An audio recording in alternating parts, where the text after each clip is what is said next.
প্রত্যেক মায়ের মধ্যে একটা স্নেহ আছে সন্তানের প্রতি, ঠিক প্রত্যেক বাপের প্রতি একটা স্নেহ আছে সন্তানের প্রতি। এই স্নেহের বন্ধনে আবদ্ধ থাকে সবাই। আর এই বন্ধন ছিন্ন করার ক্ষমতা কারো নেই। আর এর মাধ্যমে আল্লাহ পাক পৃথিবীতে মানুষের বংশবৃদ্ধি করে দিচ্ছেন, কিন্তু সংখ্যা সাম্য আল্লাহর হাতে। সবসময় খেয়াল করে দেখবেন, কম বেশি থাকবে, কাছাকাছি কাছাকাছি। এমন নয় যে পুরুষের সংখ্যা 10 আর নারীর সংখ্যা 20, এরকম পাবেন না, কাছাকাছি, যাতে একসঙ্গে বেশি বেশি 4টে বিয়ে করলেও কোনো সমস্যা না হয়।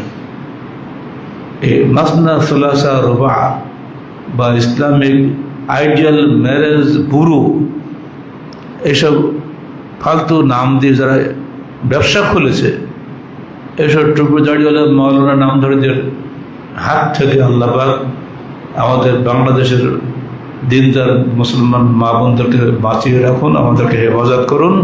আমরা আল্লাহর কাছে সেই দোয়া করি। আকুলু কওলি হাযা আস্তাগফিরুল্লাহ লি ওয়া লাকুম ওয়া লিসাইরিল মুসলিমিন।